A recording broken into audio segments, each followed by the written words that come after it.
Hey there, my name's Andrew Gaughan and I'm a knitwear designer based in Asheville, North Carolina, and you are watching the second installment of Knitwear Design Diaries, which is a little knitting podcast where I come to you about once a month and let you know what I've been working on. I'm today going to be sharing, let me see, one new finished object and 2 whips, as well as sharing a upcoming release that's coming out next week with you and going over some details of that.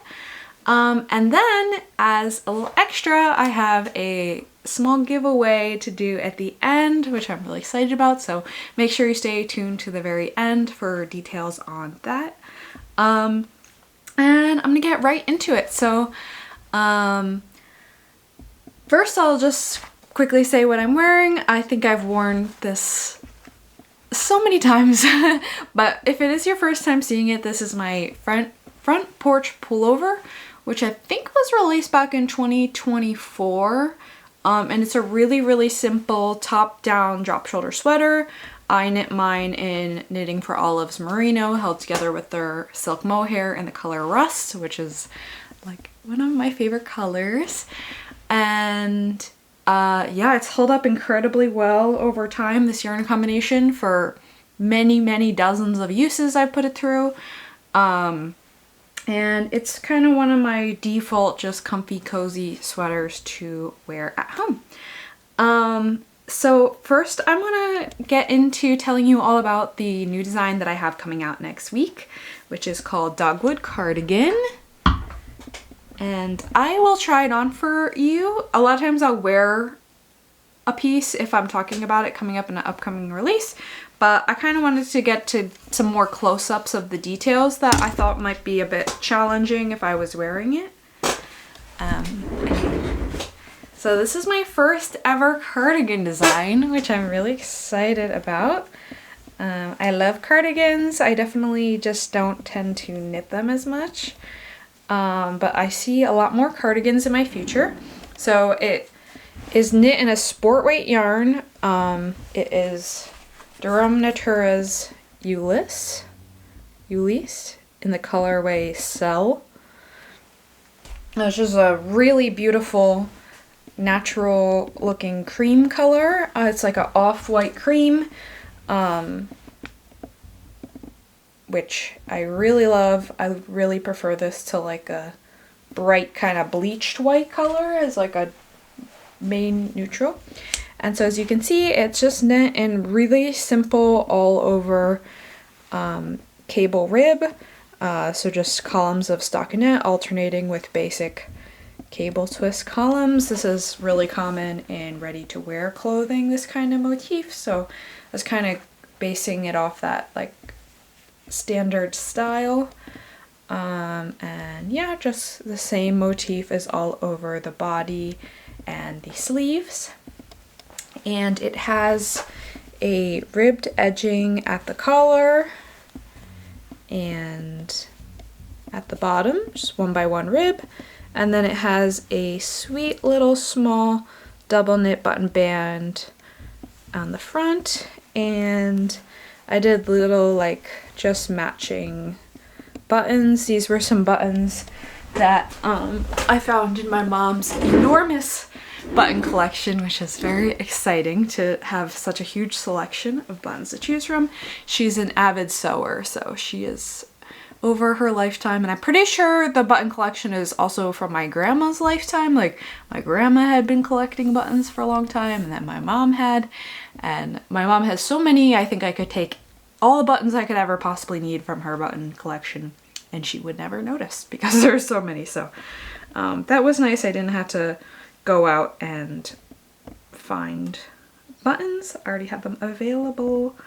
And so kind of the main exciting thing about this design to me is that it has set-in sleeves that are done seamlessly. So I've talked about this quite a bit because of my Bergamot Pullover. I'll put a photo in of that. That release just came out last month in January. Yeah, I think that's right. So that pattern is out now, and that was my first sweater design with seamless satin sleeves. I had previously done a tee called Sunshine Tee with that method years ago, but especially when I did Sunshine Tee, like I think it turned out really well, but it definitely felt like I was pushing the limits of what I understood how to do construction wise. I think knitting seamless satin sleeves is not that challenging, but just there's a lot more ratios and numbers to get correct. So I think that process was so intense, I was almost like a little hesitant to jump into more patterns with that kind of shaping, even though I really, really like the fit of them. But this time I felt like, okay, I know what I like.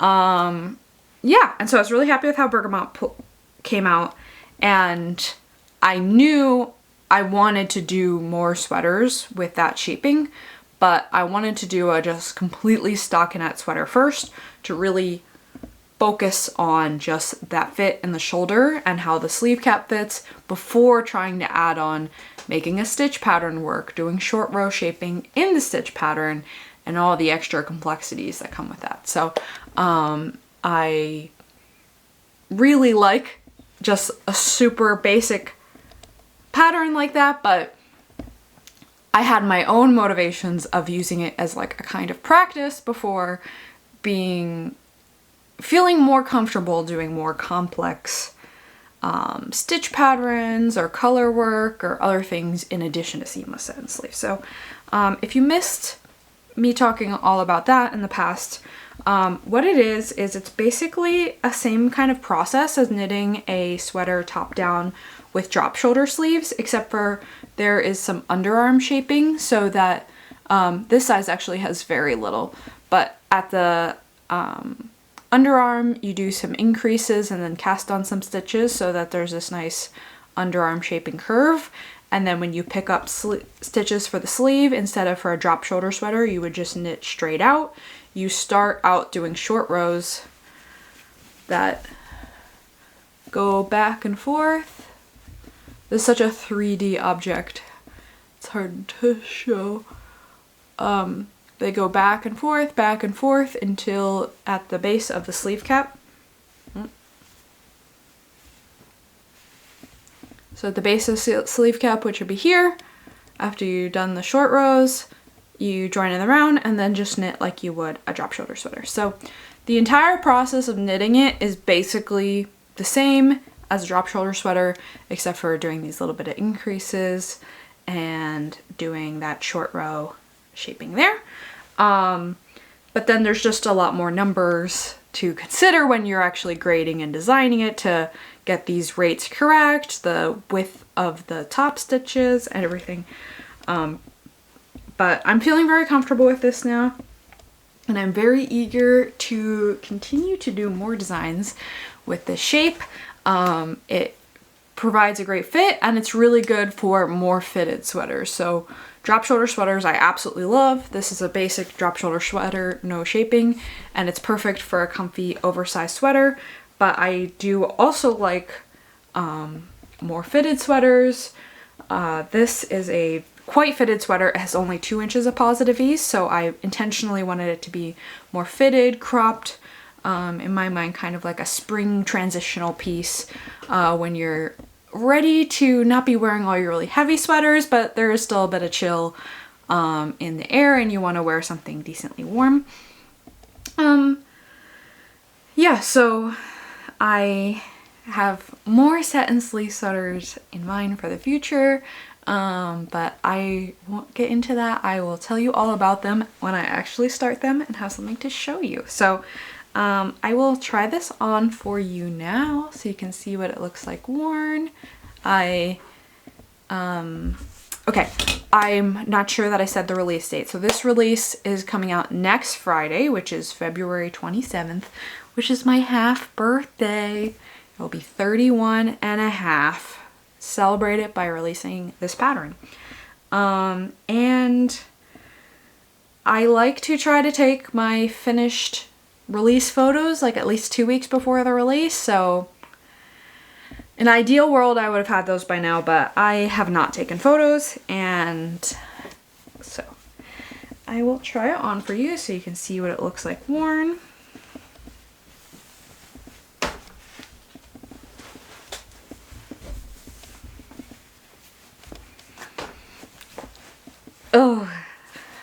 I like it. I mean, I knew that, but just putting it on, I'm like, oh yeah, this is something. So let me stand up, get a better view.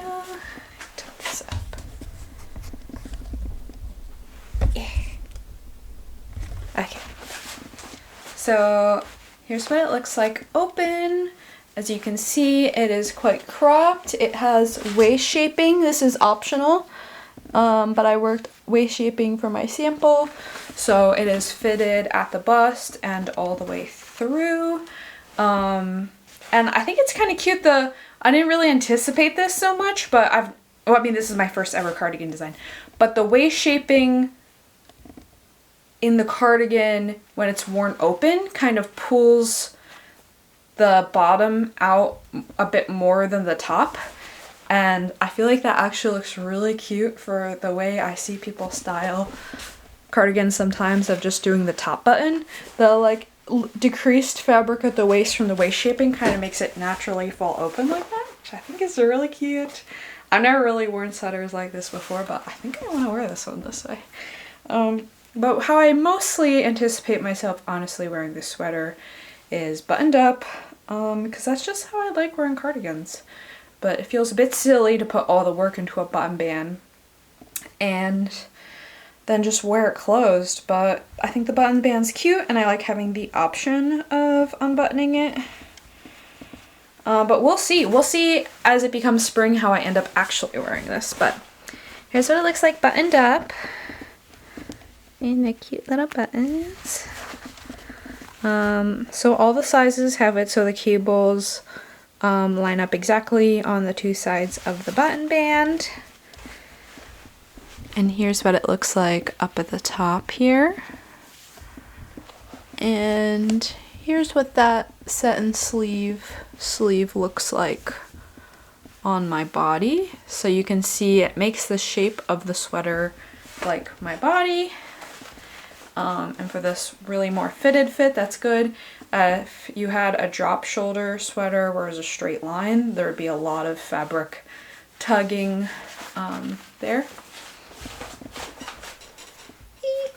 So I'm very happy with this. I feel like the result is very wearable. I definitely haven't knit, I don't think I've ever knit something long sleeves this fitted before, but I feel like especially because it's cardigan and it is openable, if I did ever get like on the warmer side, it's easy to unbutton and regulate your temperature, which I just feel, I say that, I guess I don't know if everyone experiences it the same way I do, but with more fitted things, I feel like I can overheat more than if it's the same weight kind of thing, but like further away from my body. Does that happen to you? Okay, I like it with just this top button.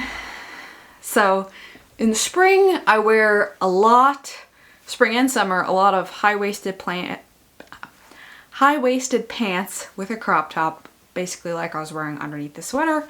And I feel like this cardigan is a perfect complement to that kind of base outfit I wear, where I have lots of high-waisted pants and lots of crop tops that I mix and match and wear on a pretty regular basis. And yeah, I feel like this complements them perfectly. So okay, I also had the experience while knitting this that occasionally happens. It happens a bit more frequently than I'd like. Well, obviously I'd like for this to happen to zero, but by like the last third of knitting this sweater, I was like, I hate this. I want to be so done with it. I never want to look at it again. And I was nervous to see if I was just hating the process of knitting it or I was hating the actual result. And so now that I've had some time, it's been in testing for a while and it hasn't been warm enough to wear it.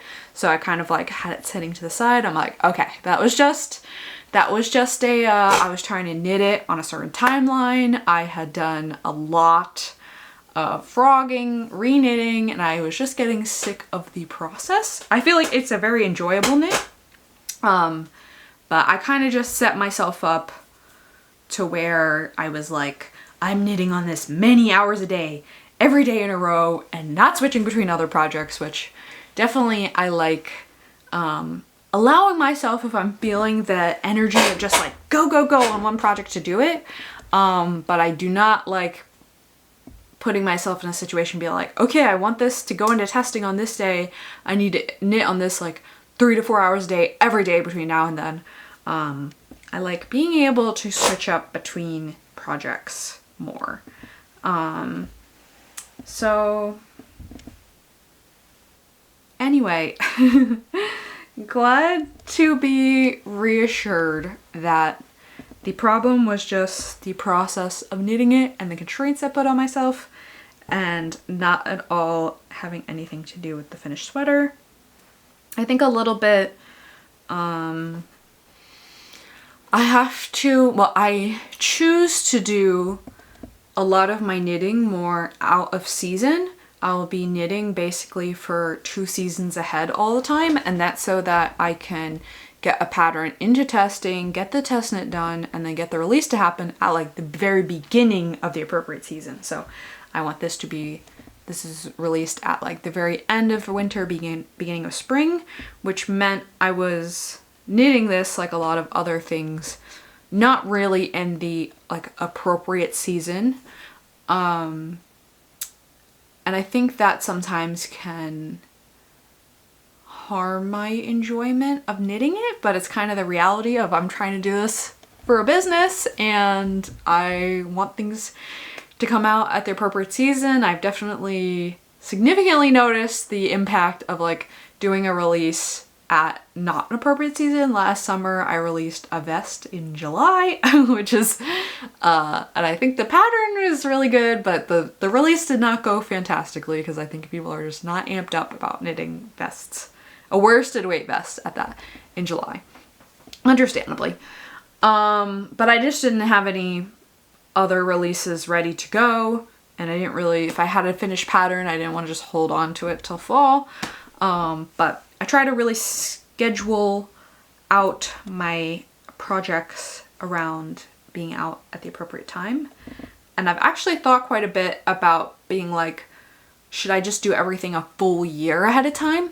Like, so if I'm excited about winter knits in the winter, I knit winter things in the winter and then they get released the following winter.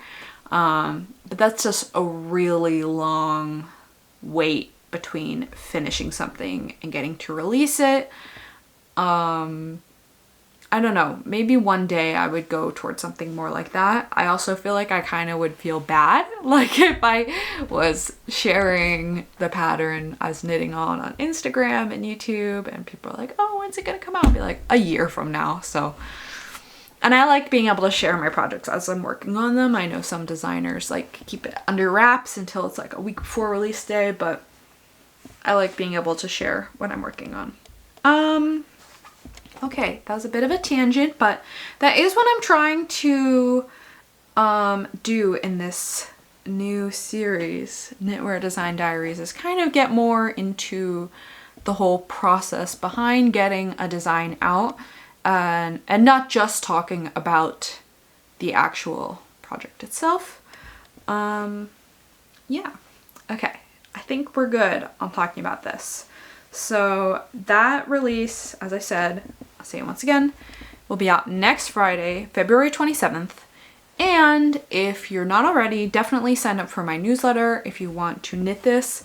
My newsletter is the first place I announce as soon as a pattern is live, and it always includes the discount code, which every time I do maybe there's some slight exceptions, but basically every time I do a release, the pattern is 20% off the release weekend to kind of just build excitement around the pattern, encourage people to get it when it came out.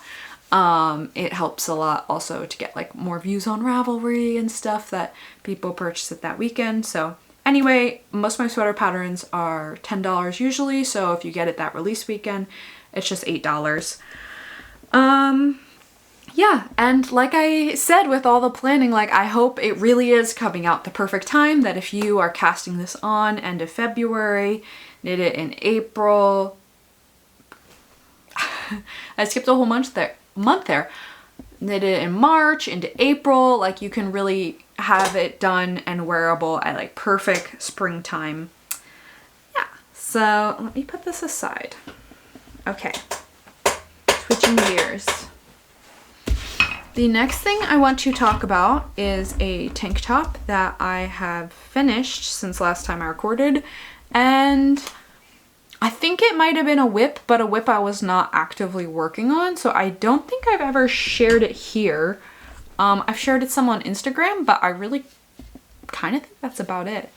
And I've named this Sumac Tank, and so going really into the out of season for right now knits. This is going to be scheduled for my April release. So hopefully I'm thinking in April, people will be starting to think about knitting things for summer. Even if you knit it in April and finish it right away. Tanks are great for layering while it's still not super hot. And this is knit up in Explore Knit and Fibers linen sock. Here, let me show you this. So here's their cute little logo, and this is the yarn info. Yeah, okay. Yeah, so this blue color is called Nightfall.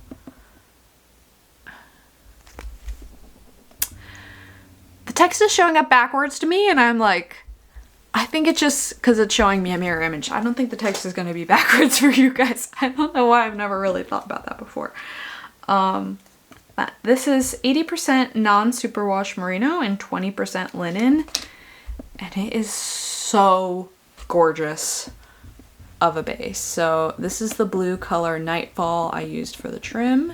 And then I used a red color called Heirloom for the main body of the tank. And this is what was left over from one skein. So this size B, which is equivalent to about a size small, used less than one skein for the main color, and then about like, I think it was like 15 or 20 grams of this contrast color. So I got a whole skein, but I think that this trim would be a really great use for doing like leftover fingering weight yarn in some colorful edging. I thought it'd be really cute. I would really love to do another version where I do each of these 4 edges in a different color. I thought that'd be really fun. But I kind of wanted to just do a basic 2-color high contrast version for this first one. And I had kind of been thinking a lot about what are the things in the summer that I like hand knit things in the summer that I actually really want to wear. And my design Helianthus, I'll grab that.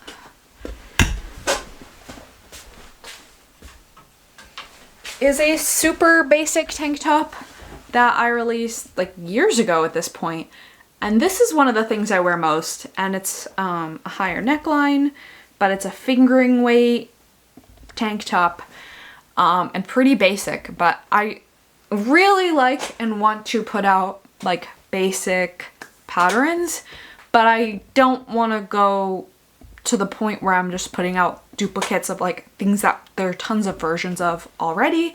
I want to at least feel like there's something interesting or unique or like different of the way I approached it, or something in there that makes it valuable, not just for me to knit it, but for me to release it as a pattern. And I pretty much only knit things that I release as patterns, realistically, just because I have to do so much knitting for my design work.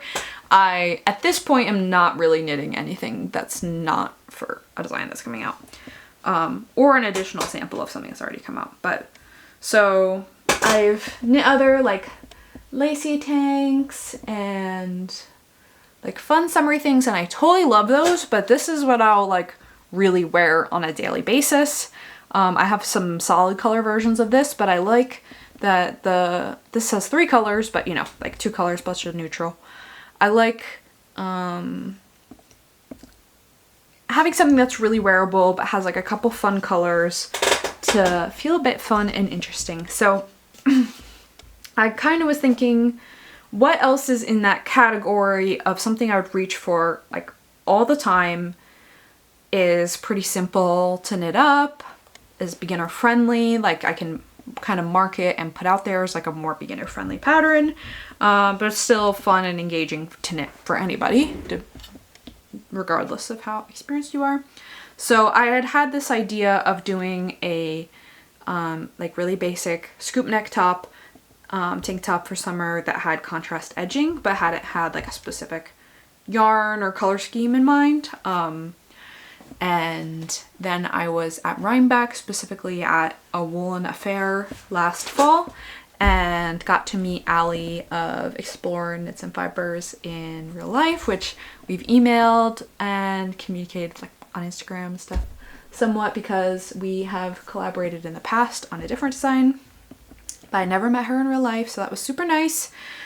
She was just so sweet and friendly, and her booth was just clearly like mobbed with tons of people. By the time I got there towards the end of the event, like a very large amount of the product was already sold, which was amazing for them. And I kind of knew, because I was going to multiple events in one day, that, you know, if you want to see all the colors, like you got to get to that event first thing, because people go crazy, especially for those popular, specifically popular indie dyers. Like the yarn goes, which is amazing for them. But I was looking at this space and really loved it, and I have no idea how many colors they brought, but I feel like at that point maybe there's only like 5 or 6 colors left.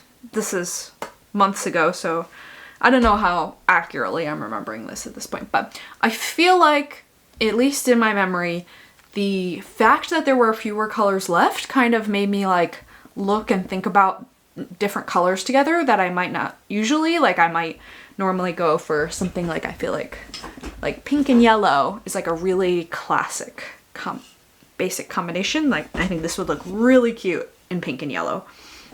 But I was like, oh, this yarn would be so perfect for the contrast color tees. And I'm like, which of these two contrast color tank, like which of these two colors would be good together?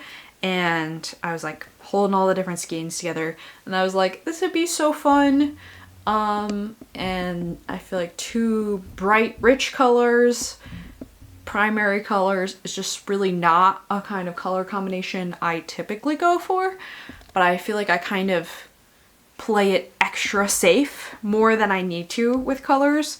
And I do really like wearing fun, bright colors. And probably for a lot of you who love fun color combinations, you're like, that's not that crazy. But to me, this is a little on the crazy adventurous side. Like wearing either of these would be very normal, but to do the bright 2 contrasting colors together, I feel like it's a bit more adventurous, and I'm just so thrilled with the result. I feel like it just makes it a bit of an extra like fun, interesting top without being there's no really extra complexity. And you could absolutely just make this a really basic staple top and knit these double knit edgings all in the same color as the main color, or like I said, go extra crazy with colors and do all the edgings in different colors. So yeah, I believe I said this is knit top down, and it has optional bust darts. I did not knit bust darts. I haven't taken my measurements actually for them in a while. I feel like I might be on the cusp of, like, according to my instructions on should you include the bust darts, like I might be on the cusp of like including the smaller size, but I'm really happy with how garments fit without them. And one of the indicators I use in my pattern to be like, think about knitting bust darts if you have a relatively large bust for your frame, which I'm like, I have a very average bust size, but a pretty small frame. So I feel like I do have a bit of a larger bust size for my frame. Like I'm a C cup, but I'm only 5'2". So it's not like, don't have a huge amount of breasts going on, but it's, I feel like it is a bit more than average for my frame. And then, the other thing I'll use as an indicator is, do the front of patterns tend to sit higher than the back for you, which like you can see in this is true. And what a bust dart would do is make it so that this hem, there's more fabric in the front and it sits more flat all the way around. But I actually personally like that kind of high-low, and I think this top does end up having a bit of a high-low on me, like it sits a bit higher in the front than in the back. But I like that. I don't have a problem with it. So I choose to not include bust darts, but I have been trying to include them in my patterns whenever it seems like they mesh reasonably well with the pattern. I kind of was like, because I try really, really hard to be inclusive in my patterns. They're size inclusive, gender inclusive, there's 2 fit types. So I feel like in an ideal world, I would have bust darts as an option with every single pattern. But a lot of times the realities are with the stitch pattern, mostly with the stitch pattern or a colorwork pattern, it adds a lot of complexity to do bust darts. But I'm making sure for now, whenever I have something that's like plain stockinette, I'm definitely putting bust darts in. There's other things like ribbing is really easy to include bust darts. It's basically whenever the stitch pattern plus short rows mesh well together.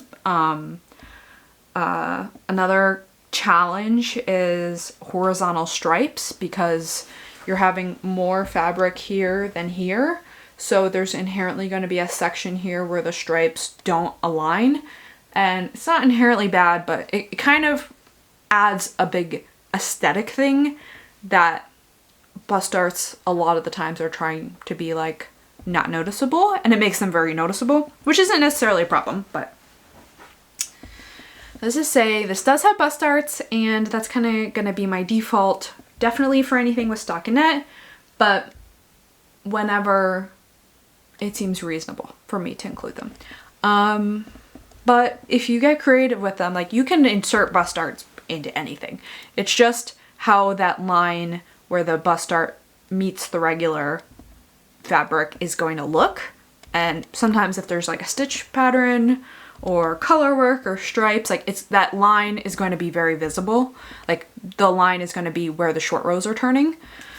And yeah, so that's just a choice with pros and cons.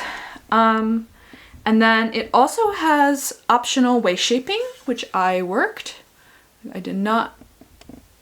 It's very, very subtle. I don't even know if you can see it at all, which is good. But you can see it just goes in a little bit, and kind of, it's definitely more fitted at the bust than at the waist, but I wanted it to be not like really loose, like stayed fitted throughout. And so I think that this sample has 4 inches of negative ease on me at the bust. I'm pretty sure, maybe like slightly less than that. And I really like that with a merino blend like this. I think with the plant fibers only, I like no ease or positive ease. I don't know that I would like negative ease with all plant fibers, but this blend of plant fibers and merino, there's enough of that like really comfortable stretch that the negative ease works really well. So I would say if you wanted to knit this in 100% plant fiber, I might size up 1 size, but that's a personal choice. And I guess I'll try it on for you. Why not, you know? Okay.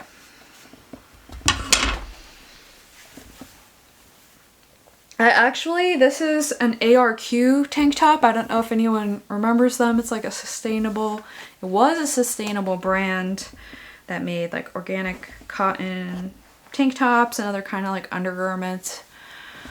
They went out of business a couple of years ago, and I was so sad, and I'm like wearing out my last couple.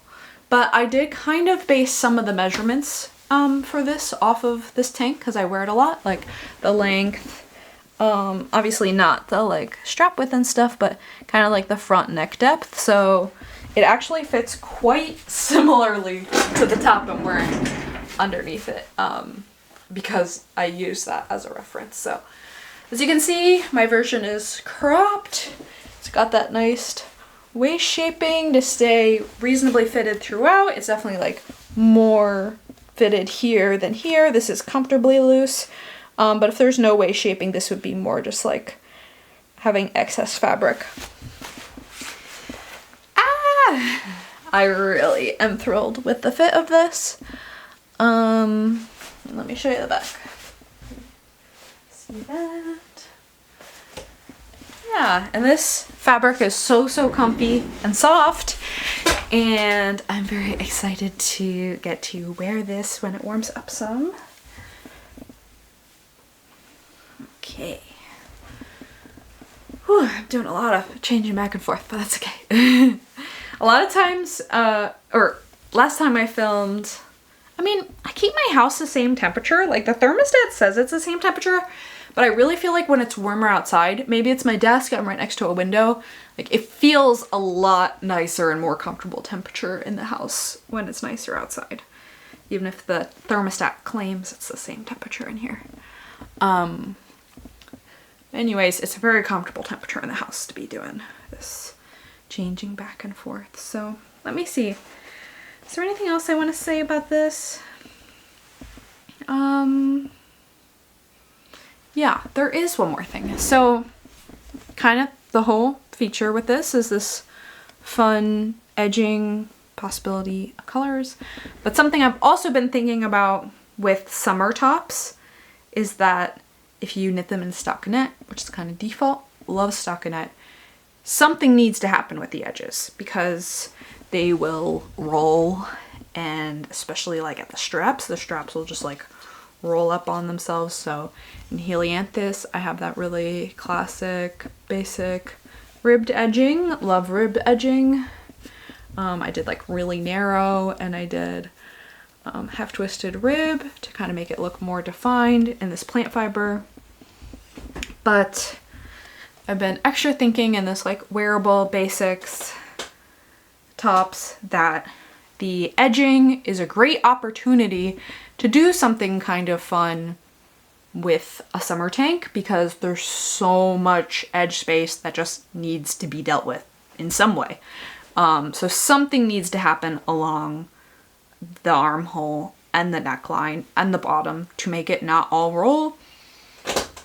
You could just let it all roll. I like the look of an intentional rolled edge, but what I would do for intentional rolled edge is I would still pick up stitches and then let that edging roll and not just let the existing fabric roll, because I think a rolled edge looks good when it's at the like bottom of stockinette, but on the side of stockinette, like it rolls the opposite way. Like at the bottom, the stockinette would kind of curl up on itself like this, but at the edge of stockinette, it wants to curl in like this, which I don't think looks very nice. So just thinking about what are different stabilizing edges that you can put on the end, and besides for ribbing, double knit edging / I-cord edging, which is something I've used frequently, but even I-cord edging can have a tendency to, the whole I-cord will kind of get pulled in a bit here and flare out a bit here. And this double knit edging is knit differently than I-cord. But the principle of what's happening is basically like a really thick I-cord. It's like a tube being knit in the round, but you achieve it through double knitting instead of doing the knit a couple stitches and slip them.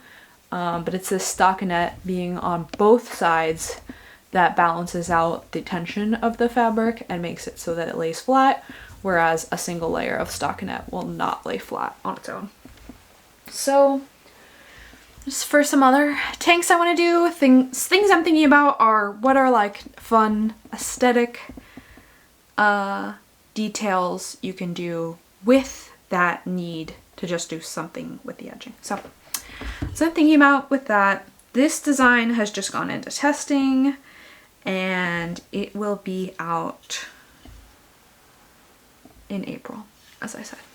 Release date, not confirmed. I'm coordinating with Explorer Knits and Fibers. It sounds like they will be doing a little kit release, like some colors available for pre-order when this comes out, which is very exciting because their yarn is all released in pre-order style. So if you go to a yarn event, you can actually like shop in stock yarn, but on their website at any given time that's not available. You wait for a pre-order and a collection of colorways come out, and then you order the colorways you like on any of their bases, and they specifically dye what you've ordered for you.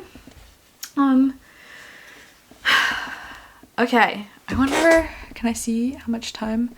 I did not keep track of what time I started filming. I've been yapping about these two, so I'm gonna talk about my next couple things a bit briefer than I initially intended. But my next two things are whips, so I can kind of tell you a bit about them and then maybe get a little more into them as they become finished objects. Okay. Resetting, grabbing all my things. Okay, yes. So, this is the project that I'm really like, I just want to knit on this all the time. I don't want to record podcasts. I don't want to answer emails. I just want to knit on this, but it's going kind of slowly still because I have other higher priority. Like I'm saying, I want to like knit things in a certain timeline to get the releases out at the right time. But it's perfect. This is my like, if I have time where I can just work on whatever I most want to, like this is that project. And this was already a whip. Oh, make sure I don't lose any stitches here. This was already a whip last time, but I am quite a bit further now. This is my second sample of Bloodroot Tee, which is a design I have currently in testing. But I'm making a second striped version. Eee! Okay. We did a lot of trying on. This is not getting tried on because this is with the fingering weight yarn, it's a bit cumbersome to switch back and forth between a cord to try it on or not. I'm so thrilled with how this is coming up. Like I said, I'm trying to do just like a bit more adventurous colors than I've maybe done in the past. And I'm knitting this in Knitting for Olive's Merino. What is that? It's like a little thread. Merino in the colorways Bordeaux and Blood Orange. And again, these are both colors I would easily wear, knit with, love, but I feel like combining them together is a bit more outside of my norm. But I think they look so beautiful together. And the stripes are kind of, when worn, actually thinner than these look because this rib stretches out quite a bit when worn and is very scrunched up to be, as you can see it right now. So I think last time I had just knit the back shoulder shaping and picked up a bit for the shoulders, but I have since joined to work the yoke in the round, picked up stitches for the top of the sleeve, and this is a seamless, this is a simultaneous set and sleeve, so it has the same set and sleeve shaping, but it's constructed quite differently. Instead of knitting the yoke, the body, and then picking up for the sleeves, you actually knit the sleeve cap at the same time as the body, which makes knitting makes knitting it very fun. You get to that knitting in the round really quickly, and you kind of feel like you get to see more of the design come together at once. It looks so tiny holding it up to me, but I promise it fits very comfortably. I love ribbing, very stretchy. So yeah, I knit to the bottom of the yoke, and then I've just recently separated, put the sleeves on hold, and I'm starting to knit the body. So if you've knit top-down raglans, the process is quite similar once you start knitting in the round, but kind of how you set it up to get to the top of the sleeves is different.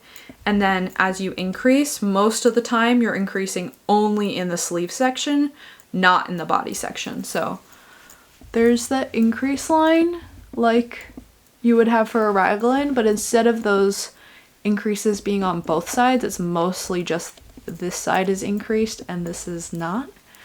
And then right at the underarm, it starts increasing on both sides. And then for larger sizes, that happens higher up. And I have, if you have not already seen it, this is my finished sample 1. It's knit in the same color, blood. I think I might have said Bloodroot before. The colorway is called Blood Orange. And the design is called Bloodroot. So, sorry if I mixed that up. So this is Bloodroot Tee sample number 1. It's a little wrinkled from how I was storing it. But it gets this nice folded collar. I did kind of like quarter length, half length sleeves on this one. And then waist shaping. And this is like it's cropped, but it's not it's like lightly cropped. I'm gonna make this one more cropped, like kind of end right at natural waist, and do like a cap sleeve. So I think I'm pretty much just gonna pick up these sleeve stitches, finish this orange stripe, and then do a little bit of the Bordeaux. But I'm kind of gonna try it on and see as I go how I like that. So but it's gonna have the same collar, so it is gonna have a bit of different details just in the body and sleeve length than this one. And then, of course, the main reason I'm knitting a whole second sample is to showcase the stripes and show a solid version, a stripe version. And I don't know if I talked about this before, but I made a reel on Instagram about how I did the stripes in this, and Instagram is just so unpredictable. It's pretty wild. That reel like went way more viral than I think anything I've ever put out there before, and I thought it was good and interesting, but it's hard to gauge what's going to be interesting to people. So apparently this is very interesting to people. But to create nice stripes like this in ribbing, part of what I had in that reel was an example of what it looks like when you don't do this, which I think I've since put away. Also, did you hear my stomach rumbling? I did not have any breakfast. I think I need to get breakfast as soon as I'm done recording this. But ordinarily in ribbing, if you just start working a new color, in the little sections of reverse stockinette, there is not a crisp line. There's like a place where the two colors mix together, because that's in reverse stockinette, those you're seeing the back side, of course. This is what I can show. So this is just a stockinette fabric with stripes, but you can see on the inside of stockinette, so this is reverse stockinette, those stripes are not a crisp transition, and you can see where the two different colors are interlocking into each other. And it's not inherently bad, it's definitely not, but it's a different look. It doesn't create the crisp, bold stripe effect that the right side of the fabric does. So that's what's happening in the reverse stockinette columns of the ribbing, because ribbing is alternating stockinette and reverse stockinette and little columns. So to avoid that happening and have a crisp transition, you just knit the first round of each row or round of a color. You can do that both flat and in the round. And then the wrong side is looking like this, because you're actually not perfectly knitting rib. You're knitting rib, one row of knitting, rib, one row of knitting, rib, one row of knitting.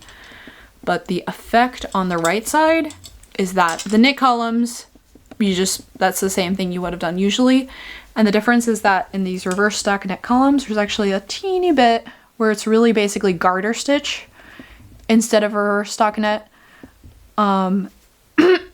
Excuse me. Oh my god, I'm starting to lose my voice. But that creates this really crisp transition that does not have that place where the stitches are interlocking and showing through. So, hope that makes sense. Maybe you can go check out my reel on Instagram if you did not already see it. Because apparently that's what people are interested in, which is good. I definitely like, I just have to make content for my job. Definitely doing like tips and tricks. Here, did you know this? Is like a kind of content I really like making, because I feel like that's how I've learned a bunch of things, is just being on the internet and people are like, did you know you can do this? And I was like, wow, I did not. So I like doing that. I feel like it's actually creating real value for people, but I just have a hard time gauging like what are the things that people are like, no duh, or things like everyone knows that, but basically there's nothing that everyone knows. So anything that I learned at any point, there was a point before that point that I didn't know it. So but yeah, I was just really blown away by how how well that specific piece of content did. For reference, so I think, I don't know, a normal reel I do could get anywhere between like 200 and 1,000 likes, maybe, if it does well, and that one is like 18,000 likes or something crazy. This is really wild. But it's really good. Okay. What else do I want to say about this? I'm having a blast. I'm loving how it's coming together. Now that I'm just knitting on the body, it's a lot of just like, don't need to think. I am using this little chain row counter to just count my rows. I just got this well, I guess it's not recently anymore. That's crazy. I got this during a November trip to, oh, let me see, to Portland, and I went to, oh my god. Why is this doing this? It's got a little calico kitty on the bottom. It's so cute. I used to have a cat that looked like this that passed. So I don't normally like stitch markers, little decorative stuff. I just use my my classic, these guys, most of the time. But for the row counter, they just had little ornaments on them at the store, and I was like, that's cute. So I do like it. But that was my first time getting a row counter, and I got it at Starlight Knitting Society in Portland when I was there last November to attend Sacred Sheep and visit a friend who also knits and lives in Portland. And I love it. I love it so much. I got myself a second one from the website of the company that makes them, just called Twice Sheared Sheep. Next one's on my next project. I'll show you which little cute charm I got at the bottom of that one. So they have like 30 options on their website of which little charm is at the bottom. But the selection just seemed to be like really random. Some of them was like a little gemstone. Some was like, there's a couple with these little enamel, is that what you call it? Like metal, the little pictograph. It seemed very random to me what the little charm options were. But I am like, that's a lot of potential for the little dangly charms. But I think the reason I'm more okay with the cute little dangly decorative charm on this is because it's inherently like a dangly thing that's kind of getting caught up, and I use them when I'm like, oh, managing this dangly thing is worth my ease of just, if you don't know how these work, every time you get to it, you slip it at the next number, and then you keep track of your rows. So I'm on row 8, and then next time I got to this stitch marker, I would slip it to this 9, and so it makes it so there's no remembering to make a little tally, to press your little button on a row counter, keep track of a separate thing. Like, everything is all together, and unless you're like wildly not paying attention, you're not going to forget at the beginning of a row. Like, you have to slip it to continue knitting. So you just, every time you slip it one number up, and you make sure it's a lot more accurate than maybe a row counter when you're hanging out with friends and chatting and you're like, you know, my row counter says 6, but I'm pretty sure I've knit a lot more than 6 rows, and I've just not been pressing it every time I actually get to the beginning of the round. But so I think that the ease of using this and is so worth it to have like some little extra dangly thing that has the potential to get like caught up in your yarn and stuff. But if you already have some dangling business going on in your project, you might as well put a cute little charm at the end, you know? But for these, like, there's no need to have something dangling off of this, so I would never want a little cutesy charm dangling off that has potential to get caught in my yarn if there's no reason, like for aesthetic value only. But that's my personal thing. I know lots of people love those. Okay, last whip. So this design is already in testing. Design will be released next month. Yes, in March. I think it's gonna be towards like the very end of March. Not positive the exact release date, but again, newsletter is the best way to stay up to date. When any release happens, they're the first to know. Also when a test call happens, first to know. So if you're interested in knitting this pattern when it comes out, either in a solid version like my first one or in a cute stripy version, keep an eye out for that release. I'm planning on also having a knit along for this one, which I'll definitely next time I video, I'll get more into the details. Really no details have been decided, just that I think, especially with a like more interesting or more unique construction and the possibility for knitting like several different colors, makes it so that it would be extra engaging for a knit along, where like in a test knit people can share photos, ask questions, and then maybe I'm kind of thinking that a knit along might encourage some people who are more on the fence, like might be like, oh, this is kind of pushing what I feel like my skill level is for knitting, that the knit along could be like, here's a chat full of people, including the designer, who are ready and willing to answer any questions you have, offer encouragement. So yeah, so I hope you think about knitting this yourself and joining in that knit along.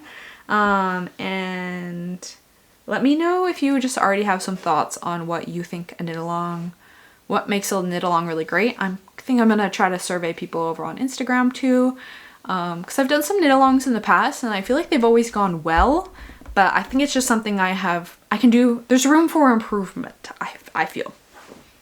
Although as a person leading it, I don't really know what the experiences of people in it. People are always like, oh, it was fun. Main thing is sometimes I feel like there'll be a lot of chatting at the very beginning when people are casting on, getting excited, but then I feel like the value of a knit along is to chat with people, and a lot of times like towards the second half of the knit along, the chat kind of dies down, like people aren't really talking as much. But part of that too is I like to have a generous length knit along so that people of all sizes can comfortably finish within it. Anyway, let me know if you have some thoughts or feelings or suggestions for what makes a knit along excellent to you. Definitely specifically if you want to join this knit along, so you can help have some input in how it might be, or just if you've participated in knit alongs and have some good takeaways in general. Okay, I'm getting into my last whip, which I don't have only 2 whips right now, but these are my 2 like regular basis, knitting on them several times a week. Some other stuff is kind of in more towards hibernation mode, or mainly waiting on this one I'm just gonna show you to be done before I let myself get too much more into them, because this is the one I have on a timeline. So I don't think I've showed this before. Maybe last time I had a swatch, and again we're not gonna do trying on because it is on live needles. And I just tried it on yesterday. I should have taken a photo so I could show you, but I just finished the collar yesterday, and I feel like since it's unblocked, it looks kind of like floppy and sad. And I was like, I hope it's okay. I tried it on and it looked perfect. I think it's because this stitch pattern, like blocked, is like this, but it kind of wants to scrunch up. Okay, so I'm getting ahead of myself. So this is a lace tee design I am working on called Kingfisher Tee, after the sweet bird that I strongly associate with spring and summer, because that's when I'll like be out on the river at a swimming hole, and they like to hang out on branches and dive down in the water and get fish, and they're so cute. So yes, I've named this Kingfisher Tee after them, and it is knit in Kelbourne Woolens Mojave, which I do not have any full skeins of because I caked them all up.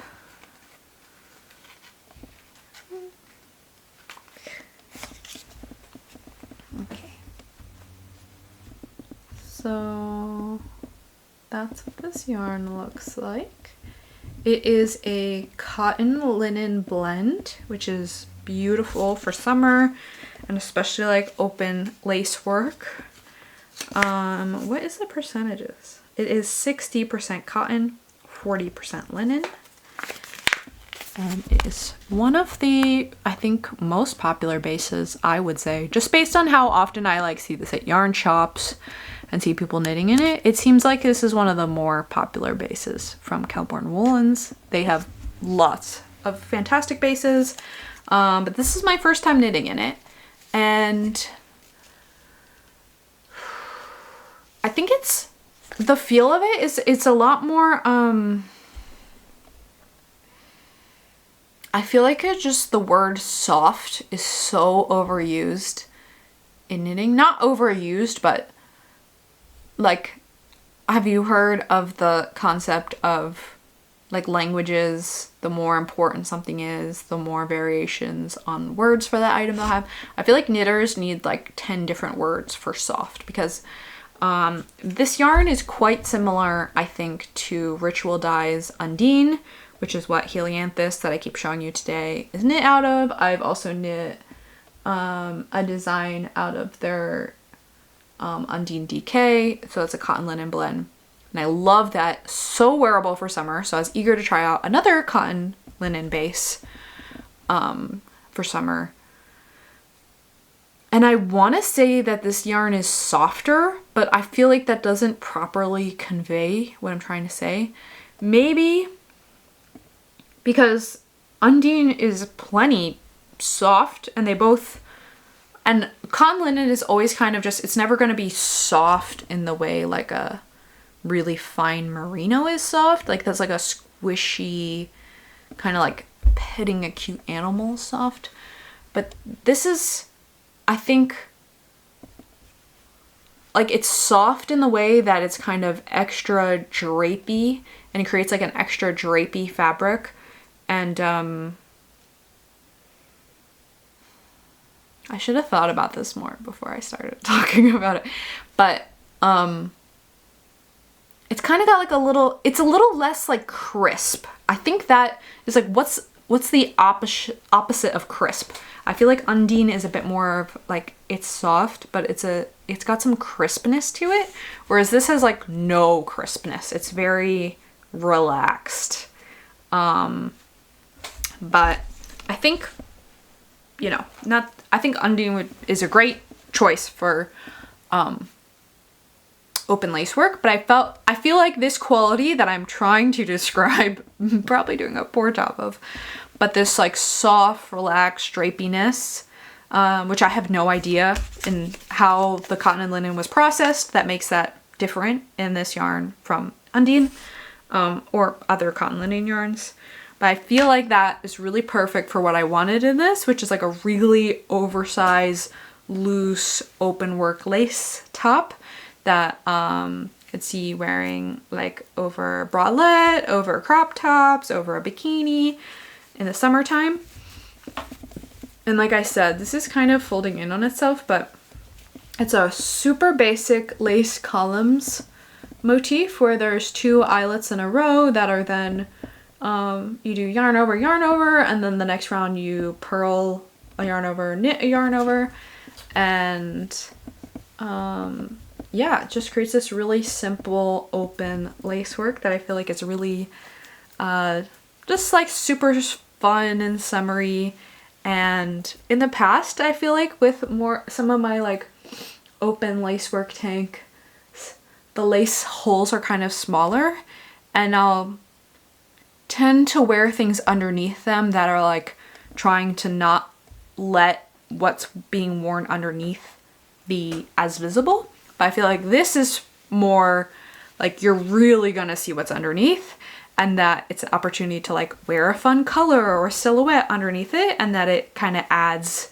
dimension and dynamic, and it's fun because you're definitely gonna see what's underneath in this. So I have this like really dark green, like almost a kind of like tealy dark green tank top that I wear a lot.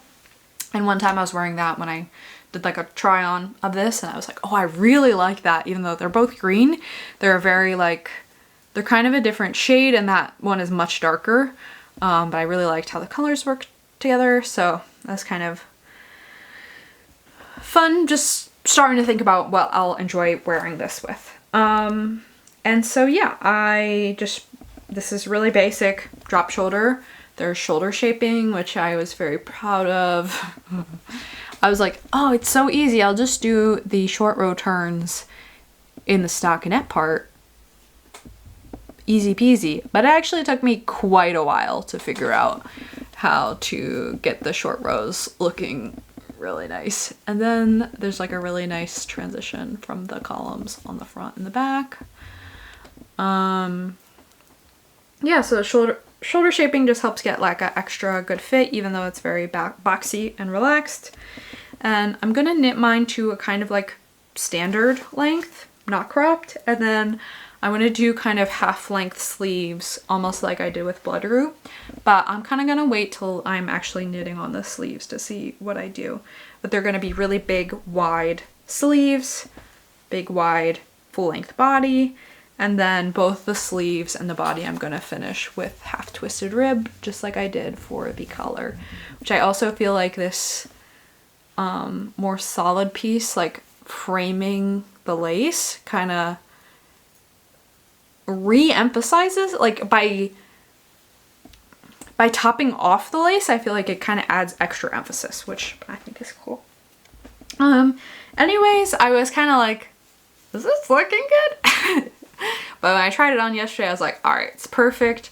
Neckline's good. It's like a bit relaxed. It's not super tight. The cast on is the cast off, bind off is a little tight getting over my head, but I kind of knew that.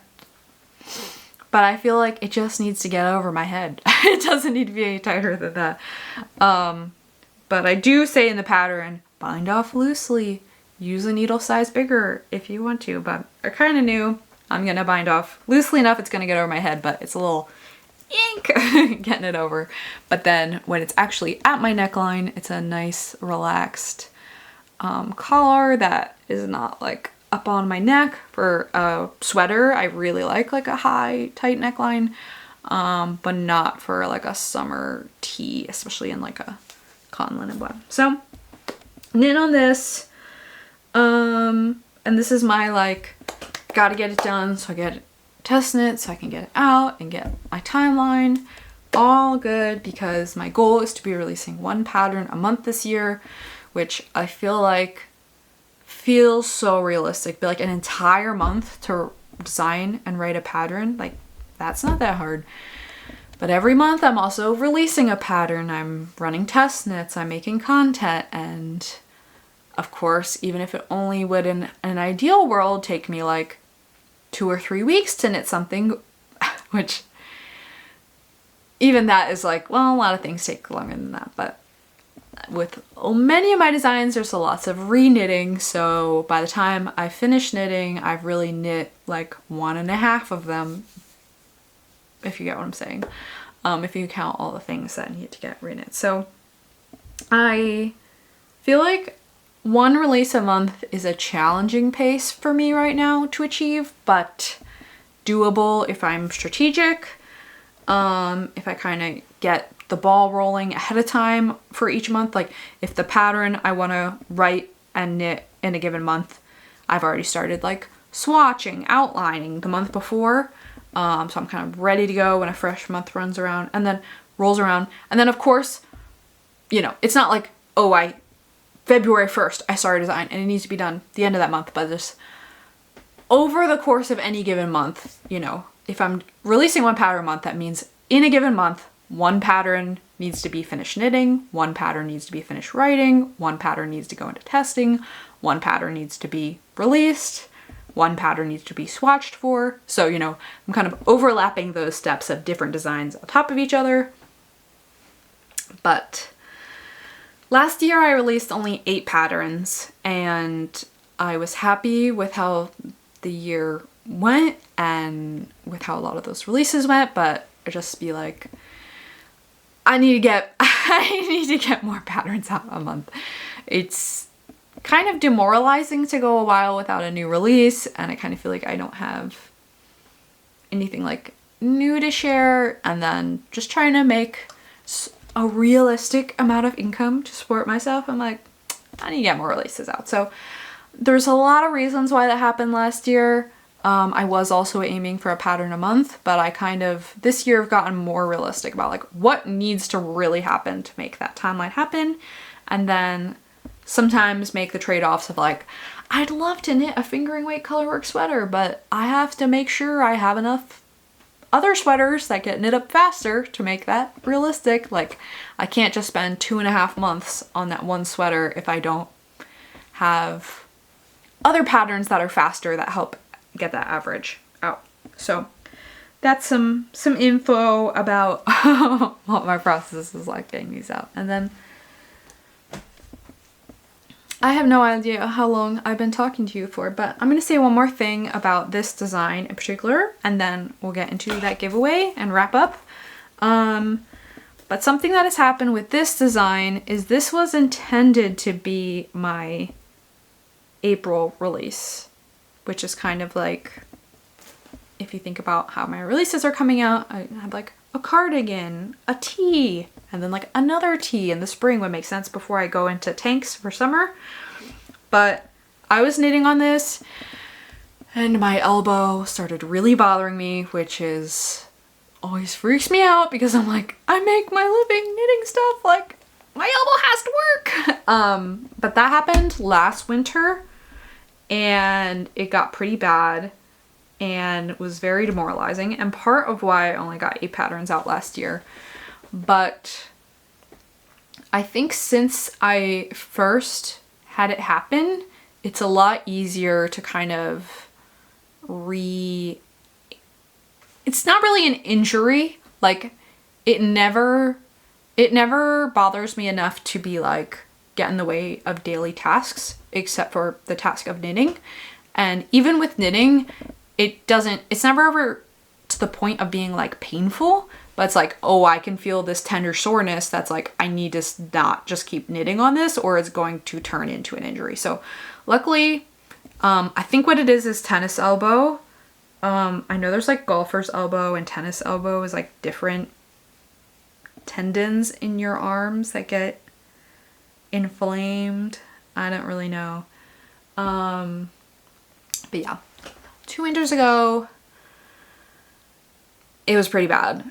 And I basically didn't knit at all for like a month, and it got a lot better, and I found really helpful YouTube videos of stretching. And I make sure to like take more stretching breaks, break up the chunks of knitting throughout the day instead of like doing them all in the afternoon, like hours of knitting all in a row, even if I'm stretching, like, yeah. But in the past, I've definitely done some days of like, I'm just 5 hours of, I'm just gonna knit. Maybe I'll get up and go to the bathroom, stretch my arms a little bit, but that is no longer happening for me. And I'll do like an hour to 2 in one stretch in one sitting, making sure to stretch along the way. But I like definitely in like 2 hours is, I gotta do something else for a while before coming back to this. But as I started knitting this, I was doing like up to like 2 hours a day of it, and like every day in a row, or I don't really remember how much, but anyway, I was doing a lot of it. And clearly what it is that re-aggravates it more is plant fibers, and it's really unfortunate because I really don't want to like go around saying that, like, what what do you call it, slandering plant fibers, because it is definitely not a problem with plant fibers at all. It's a problem of my combination of having injured myself in the past from going way too hard, having this like pre-existing thing, and then really pushing the limits of how much I'm knitting in a given day. But I think both things like lace and cables, where there's extra twisting instead of just like ribbing or stockinette, where you're kind of just doing a more simple repetitive thing with lace, like knitting 2 stitches together, or cables like crossing, you're kind of doing more like twisting. And I think that kind of, a lot of that can bother it. And then I think just the inherent lack of elasticity with 100% plant fiber also can bother it. So this combination of lace and plant fibers was just the recipe for like, I need to recheck in with myself and not do so much in a row in one day, and that it's not like knitting with plant fibers is gonna break your elbow at all, but it's just maybe a worsted weight stockinette merino sweater you can get away with just knitting, neglecting stretching, knitting for long periods of time in a row, days on end. You just had to, or for me personally, I'm like, I just had to be more cognizant when I'm knitting with plant fibers to be checking in with myself, doing stretches, not doing too much in a row. And then like I said, I think it's because it's like an pre-existing thing now that it gets re-inflamed more easily. But I've been finding if I do like an hour of knitting in the morning, an hour of knitting in the afternoon, maybe even sometimes an hour of knitting in the evening, like I can get a good amount of done on this every day, and it's fine. But I can't sit down and knit 3 hours in a row in the afternoon, or it will aggravate my elbow. So anyway, I was kind of going too hard on this when I first started. My elbow got re-bothered. I took some time off of knitting, like a week. I need to take a week off of knitting. I took a week where I was only doing some like really simple merino knitting and trying not to do too much.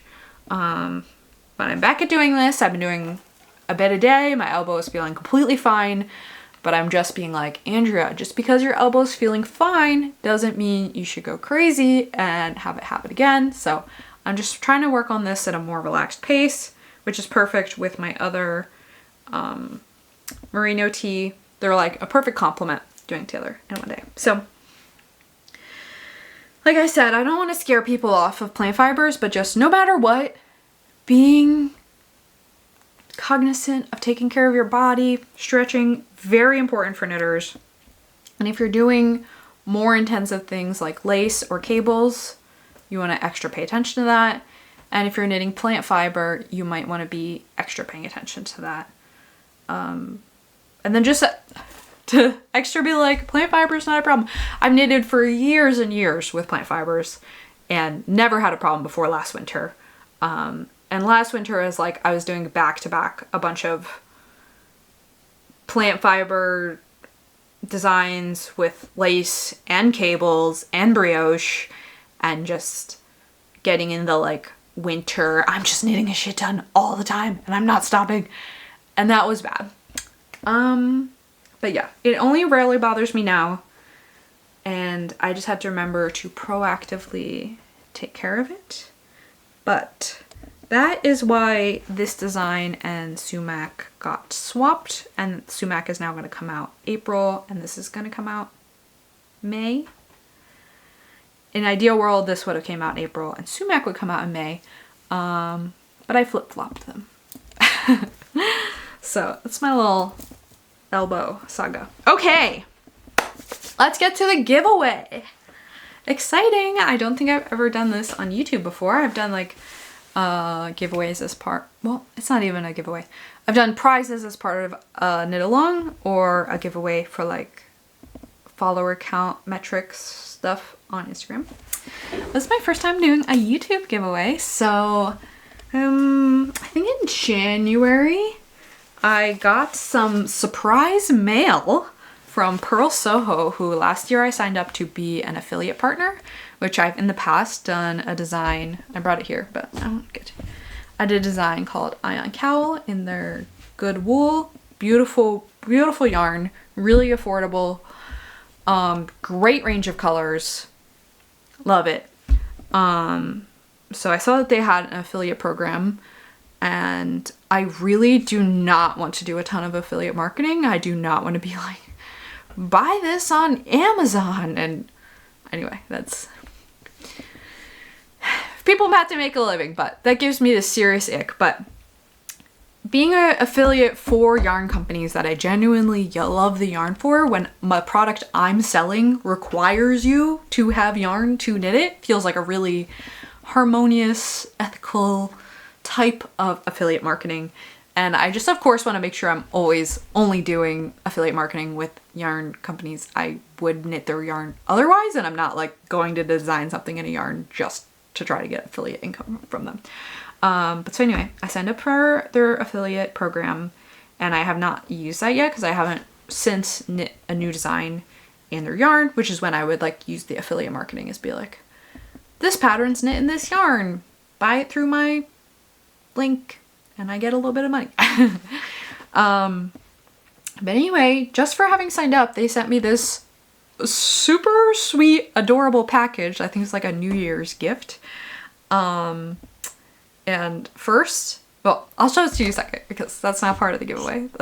There's a part I'm keeping and a part that's going to be the giveaway. So the part I'm doing the giveaway with is 3 beautiful, huge, fluffy skeins of their yarn that's called Paintbrush Mohair, which I have not knit with this before, but it is really soft and beautiful. Sorry to put it against my skin when I am trying to give it away to you. But this is really interesting. It's a combination of kid mohair and Pima cotton, which I've only ever knit before with mohair that was blended with silk. But it's really nice. It doesn't have the kind of sheen to the core that silk does. Which, here, this is silk mohair in here. I don't know if you can see. See, it's kind of like sheeny speckles, which is a great effect.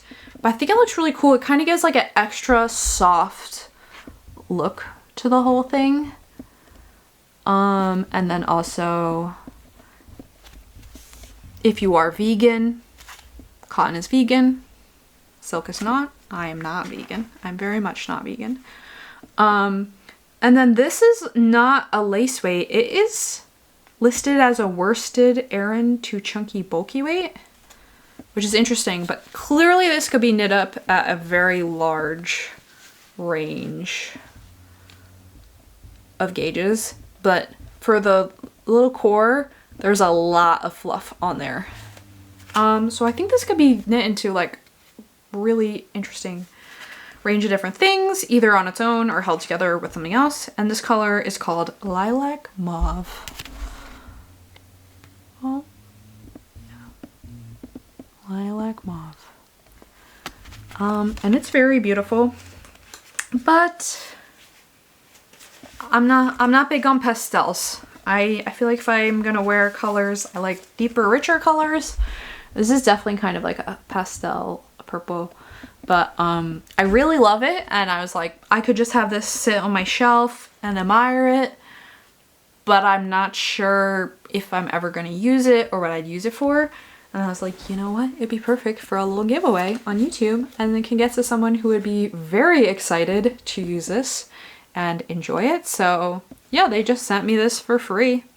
And so now I'm gonna send it to one of you all for free. So to enter into this giveaway, which I should tell you how to do, just comment below with something you think this would be cute to use for. And you don't need to think too hard about it. You don't need to, when you get it, you don't have to make it into whatever you said. But yeah, I'll link below the actual like in the description, the actual yarn, if you want to go and look and like see if you win the giveaway, what you would actually use it for. Or you can just say, it'd be fun to knit into like a fluffy sweater, like a see-through sheer tee, or hulled together with some other interesting color. Just let me know if you're interested in winning this for free. let me know what you would use it for. And this is a tough one. I should have thought this out.